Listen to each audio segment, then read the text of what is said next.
Hi hello అండి, welcome back to Rama home food and blogs. ఈ వీడియోలో అరటికాయ కర్రీని ఈజీగా చాలా సింపుల్గా టేస్టీగా ఎలా ప్రిపేర్ చేసుకోవాలో చూద్దాము. అరటికాయతోటి ఎప్పుడు మసాలా కర్రీలు ఫ్రైలే కాకుండా ఇలా ఒకసారి ట్రై చేసి చూడండి, చాలా బాగుంటుంది. ఇది మన అమ్మమ్మ నానమ్మ వాళ్ళు ప్రిపేర్ చేసే కర్రీ అయినా కూడా టేస్ట్ అయితే చాలా బాగుంటుంది. మరి దీన్ని ఎలా ప్రిపేర్ చేసుకోవాలో ఇప్పుడు చూద్దాము. ఈ కర్రీని ప్రిపేర్ చేసుకోవడానికి ముందుగా టమాటోస్ని కట్ చేసుకొని మిక్సీలో వేసుకొని ప్యూరీని ప్రిపేర్ చేసుకోవాలి. వీటిని సన్నగా చాప్ చేసుకుని కూడా వేసుకోవచ్చు. అయితే ఇలా ప్యూరీగా వేసుకుంటే కర్రీ అనేది ఫాస్ట్గా అయిపోతుంది. మనకు తినేటప్పుడు కూడా ముక్కలు ఎక్కడ కూడా తగలకుండా బాగుంటుంది. అలాగే ఆనియన్ కూడా సన్నగా చాప్ చేసుకొని పక్కన పెట్టేసుకొని ఇప్పుడు అరటికాయలు కూడా మనకు నచ్చిన షేప్లో కట్ చేసుకుందాము. అయితే ఈ కర్రీని తినడానికి కానీ చూడటానికి కానీ ఫిష్ కర్రీ లాగా అనిపిస్తుంది కాబట్టి నేనైతే అరటికాయల్ని రౌండ్గా కట్ చేసుకుంటున్నాను. ఒకవేళ మనం తీసుకున్న అరటికాయలు ఫ్రెష్గా లేతగా ఉన్నాయంటే పీల్ చేయకుండా కట్ చేసి వేసేసుకోవచ్చు. నేనైతే ఇక్కడ లైట్గా పీల్ చేసి కట్ చేసేస్తున్నాను. ఈ కట్ చేసుకునేటప్పుడు మరీ లావుగా కాకుండా అలానే మరీ సన్నగా కాకుండా మీడియంగా కట్ చేసుకోవాలి. కట్ చేసుకున్న అరటికాయ ముక్కల్ని వాటర్లో వేసుకుంటే కలర్ చేంజ్ అవ్వకుండా ఉంటాయి.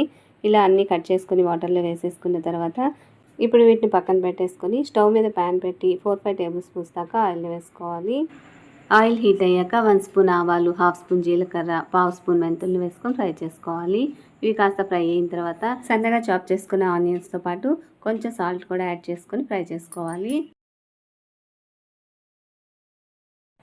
వీటితో పాటు 4-5 వెల్లుల్లి రెబ్బలు కూడా లైట్గా క్రష్ చేసి వేసుకొని అలానే కొంచెం కరివేపాకును కూడా వేసి ఫ్రై చేసుకోవాలి. ఆనియన్స్ మరీ ఎక్కువ ఫ్రై అవ్వాల్సిన అవసరం లేదు.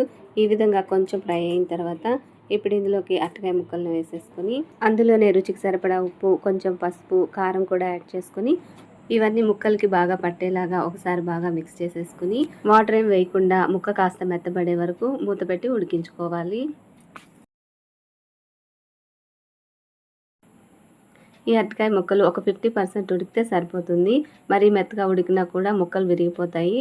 అందువల్ల ఒక 5 మినిట్స్ ఉడికించుకున్న తర్వాత ఇప్పుడు ముందుగా ప్రిపేర్ చేసుకున్న టమాటో ప్యూరీని వేసేసుకొని అందులోనే 1 స్పూన్ ధనియాల పొడి, 1/2 స్పూన్ జీరా పౌడర్, మనకు రుచికి సరిపడా కారం వేసుకొని వీటితో పాటుగా 2-3 టేబుల్ స్పూన్స్ చింతపండు గుజ్జును కూడా వేసి 1/2 గ్లాస్ వాటర్ను కూడా యాడ్ చేసుకొని ఒకసారి బాగా మిక్స్ చేసేసుకోవాలి. ఇలా ఒకసారి మిక్స్ చేసేసుకున్న తర్వాత ఇప్పుడు మూత పెట్టి 5 to 10 మినిట్స్ ఉడికించుకుంటే సరిపోతుంది. ఇప్పుడు మూత తీసి చూద్దాము. చూడండి, ఆయిల్ ఈ విధంగా పైకి తేలింది అంటే మన కర్రీ రెడీ అయిపోయినట్లే.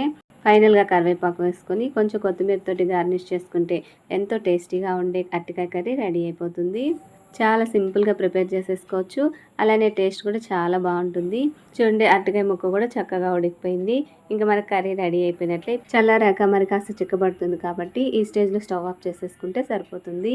వేడివేడిగా సర్వ్ చేసుకుంటే సూపర్గా ఉంటుంది. ఇంతేనండి, చాలా సింపుల్గా ప్రిపేర్ చేసేసుకోవచ్చు. మీరు కూడా తప్పకుండా ట్రై చేయండి. మీకు ఎలా అనిపించిందో మీ ఫీడ్బ్యాక్ని నాకు కామెంట్ సెక్షన్లో తెలియజేయండి.